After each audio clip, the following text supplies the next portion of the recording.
नमस्कार. नमस्कार. The deep डाईव्हमध्ये आपलं स्वागत आहे. आज आपण भारतातल्या एका मोठ्या आणि खरं तर दरवर्षी येणाऱ्या आरोग्य समस्येबद्दल बोलणार आहोत. डेंग्यू. नमस्कार. हो, डेंग्यू. पावसाळा आला की याची चर्चा सुरू होतेच. बरोबर. आणि आपल्याकडे जी माहिती आहे, म्हणजे जे सोर्सेस आहेत, त्यात डेंग्यू विषाणू कसा पसरतो, भारतात त्याची काय स्थिती आहे, लक्षणं काय दिसतात, मग त्याला रोखायचं कसं, उपचार काय आहेत, आणि हो, सगळ्यात महत्त्वाचं म्हणजे आपले जे आरोग्य व्यावसायिक आहेत, विशेषतः फार्मासिस्ट, त्यांची भूमिका काय असू शकते, यावर खूप चांगली माहिती आहे.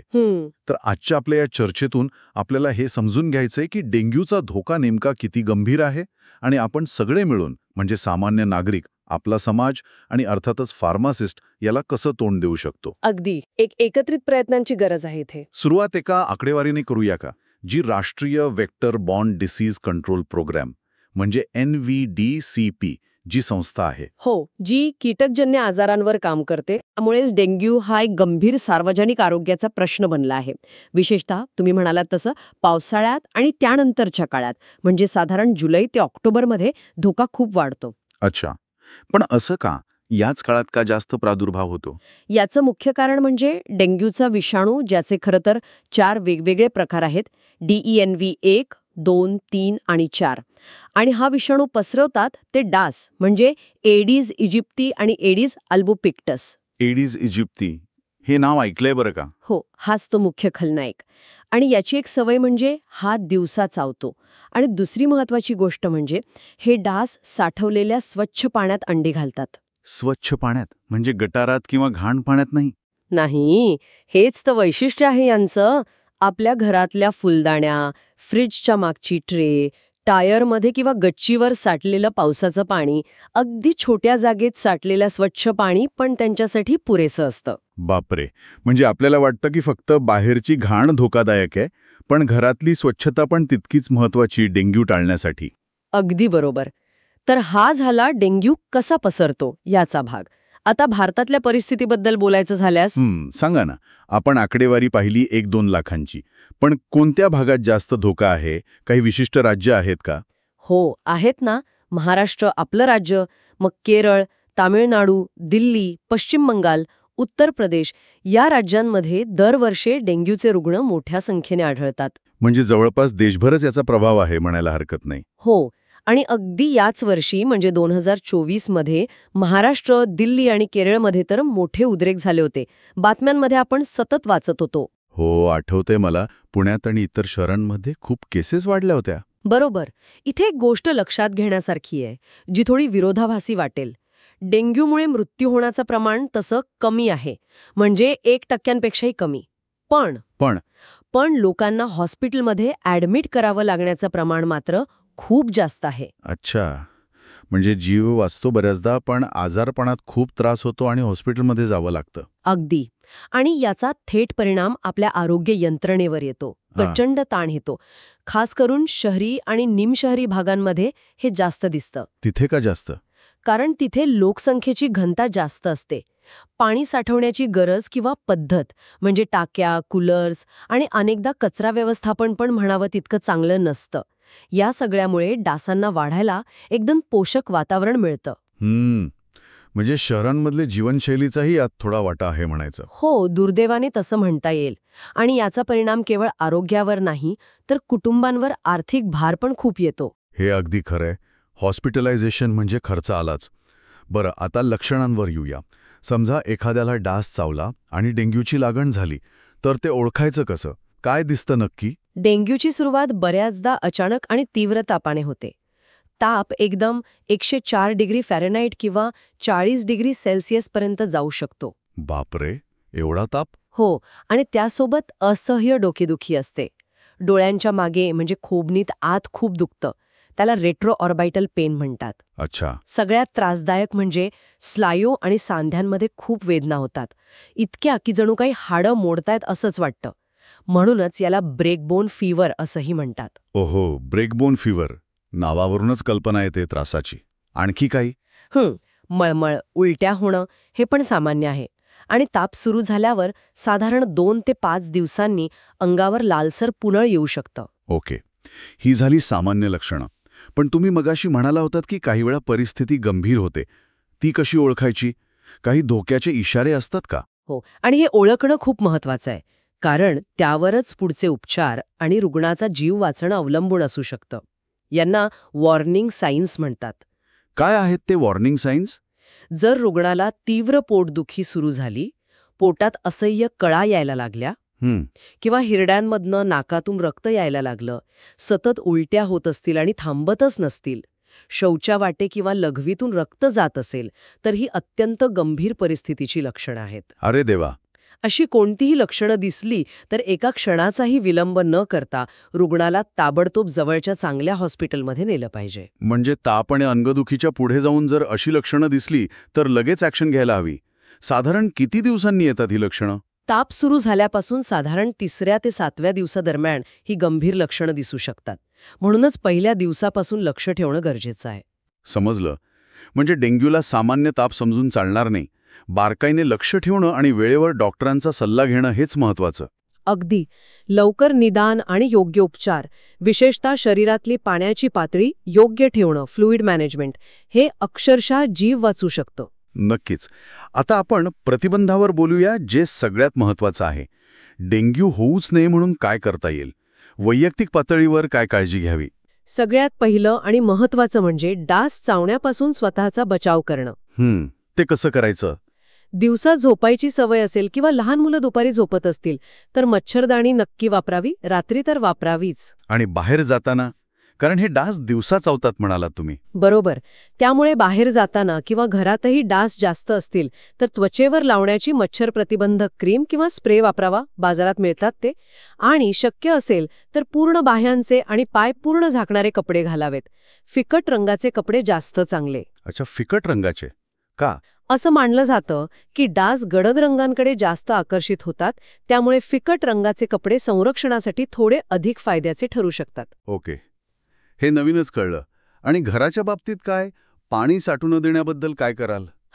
सगळ्यात कळीचा मुद्दा आहे. डासांची पैदास थांबवणं. आपल्या घरात आणि घराच्या आसपास कुठेही पाणी साठणार नाही याची काळजी घ्यायची. उदाहरणार्थ कुठे कुठे तपासायचं? घरातले फुलदाणीतले पाणी नियमित बदला. फ्रीजच्या मागे पाणी जमा होतं, ते ट्रे साफ करा. एसीमधून पाणी बाहेर पडत असेल तर ते साठू देऊ नका. पक्ष्यांसाठी पाणी ठेवत असाल तर ते भांडं रोज बदला. गच्चीवर अंगणात पडलेले जुने टायर, फुटलेल्या बाटल्या, कुंड्या, प्लास्टिकचे डबे, यात पावसाचं पाणी साठतं. ते सगळं काढून टाका किंवा उपडं करून ठेवा. आणि कूलरचं काय? कूलर तर डासांसाठी पंचतारांकित हॉटेलच आहे. त्यातला पाणी आठवड्यातून किमान एकदा तरी पूर्णपणे बदलायला हवं. जर कूलर वापरात नसेल तर ते पूर्ण कोरडं करून ठेवावं. पाण्याच्या टाक्या असतील तर त्यांना घट्ट झाकणं असावं. म्हणजे खूप बारकाईने लक्ष द्यावं लागणार आहे या सगळ्या गोष्टींकडे. हो. या वैयक्तिक प्रयत्नांना जर सामुदायिक प्रयत्नांची जोड मिळाली तर परिणाम खूप चांगला दिसतो. सामुदायिक प्रयत्न म्हणजे काय? म्हणजे आपल्या सोसायटीमध्ये, आपल्या गल्लीमध्ये, गावात सगळ्यांनी मिळून प्रयत्न करणं. अनेक ठिकाणी आता साप्ताहिक कोरडा दिवस पाळला जातो. म्हणजे आठवड्यातला एक दिवस ठरवून त्या दिवशी सगळेजण आपापल्या घरात आणि परिसरात पाणी साठणारी ठिकाणं तपासून ती रिकामी करतात. ही कोरडा दिवस कल्पना चांगली आहे, पण हे खरंच किती प्रभावी ठरतं? लोक करतात का नियमितपणे? आव्हानं तर आहेतच. कधीकधी लोकांमध्ये जागरूकता नसते किंवा उदासीनता असते. इथेच मग स्थानिक स्वराज्य संस्था म्हणजे नगरपालिका, ग्रामपंचायत यांची भूमिका महत्वाची ठरते.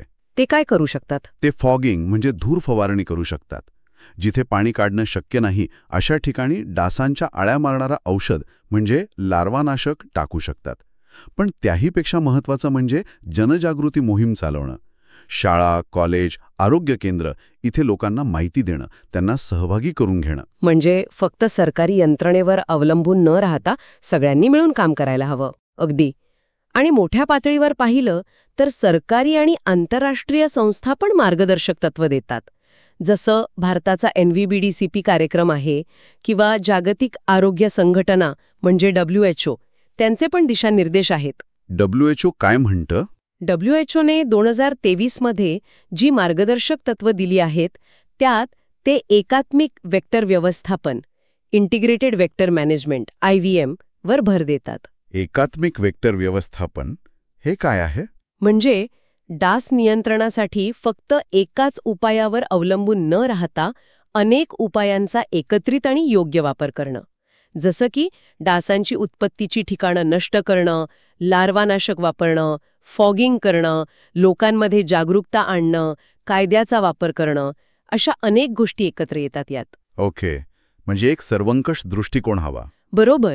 आणि समुदाय सहभाग आणि शाळांमध्ये मुलांपर्यंत पोचणं हे सुद्धा WHO महत्वाचं मानतं. आपलं आरोग्य मंत्रालय पण तापाच्या रुग्णांची लवकर नोंद घ्या, उद्रेक झालेल्या भागात घरोघरी जाऊन सर्वेक्षण करा, असं सांगतं. म्हणजे प्रतिबंधासाठी बरीच मेहनत घ्यावी लागते.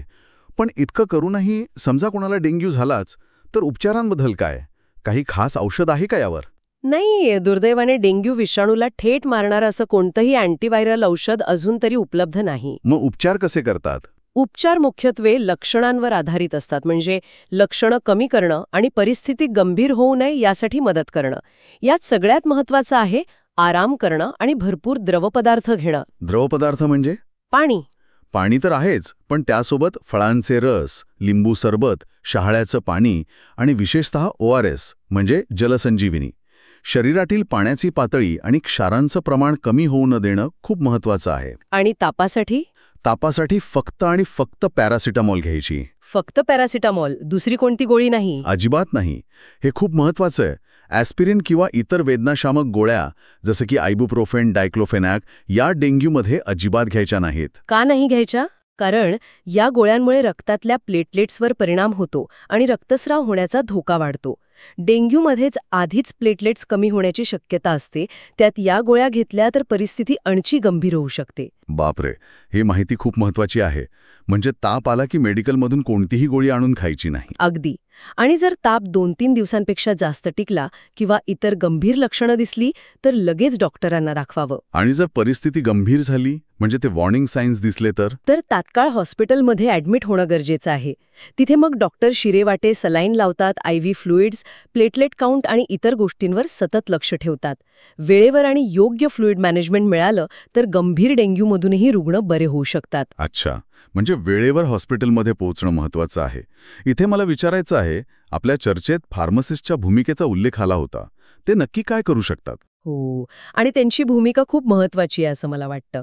कारण अनेकदा, विशेषतः लहान शहरांमध्ये किंवा गावांमध्ये, लोकांना काही त्रास झाला की ते पहिल्यांदा जवळच्या मेडिकल स्टोअरमध्ये जातात, बरोबर? हो, अगदी डॉक्टरकडे जायच्या आधी एकदा फार्मासिस्टला विचारूया असं होतं बऱ्याच वेळा. बरोबर. त्यामुळे फार्मासिस्ट हे फक्त औषधं विकणारे नाहीत, तर ते लोकांच्या आरोग्याचे पहिले संपर्क बिंदू आहेत. ते जागरूकता दूत म्हणून खूप मोठं काम करू शकतात. कसं?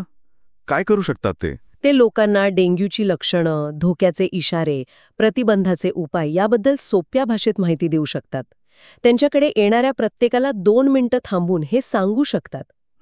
औषधं देताना ते समुपदेशन करू शकतात की बरोबर. तापासाठी फक्त पॅरासिटामॉल घ्या, दुसरी कोणती गोळी घेऊ नका, भरपूर पाणी प्या, हे सांगू शकतात.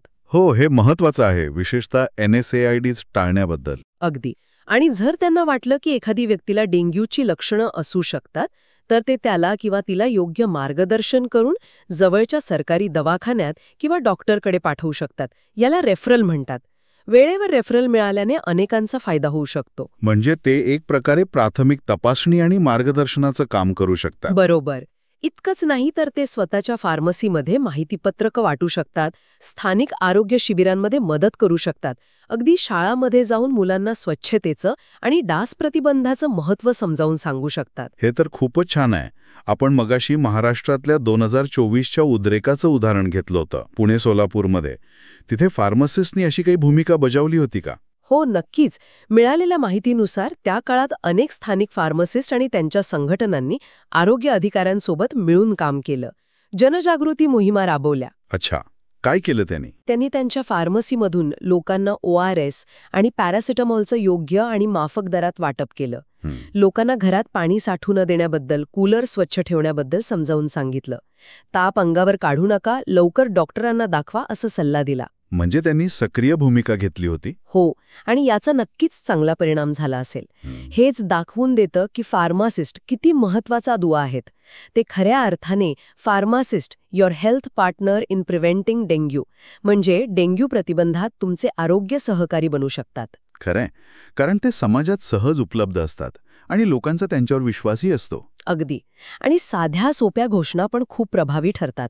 जसे की साचलेलं पाणी नाही, डेंग्यू नाही, किंवा आठवड्यातून 1 दिवस कोरडा दिवस हमखास, मच्छरदाणी वापरा, डेंग्यू टाळा, अशा गोष्टी लोकांपर्यंत पोहोचवायला फार्मासिस्ट मदत करू शकतात. तर या सगळ्या चर्चेतून आपण काय निष्कर्ष काढू शकतो? डेंग्यूबद्दल आपण बरीच माहिती घेतली.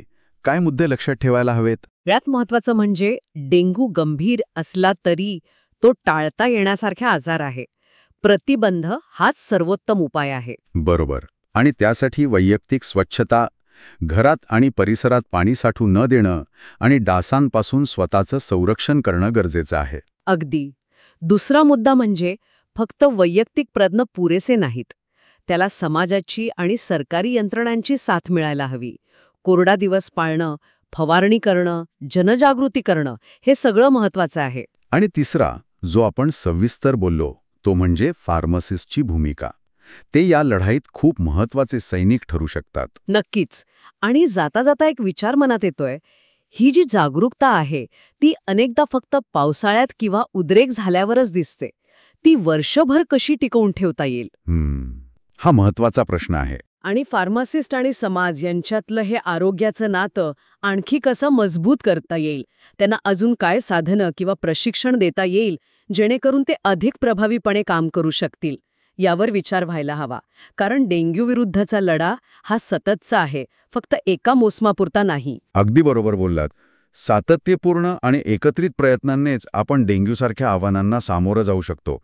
आजच्या या चर्चेतून डेंग्यू, त्याची गंभीरता, प्रतिबंधाचे उपाय आणि त्यात फार्मासिस्टची मोलाची भूमिका याबद्दल सगळ्यांना उपयुक्त माहिती मिळाली असेल अशी आशा आहे.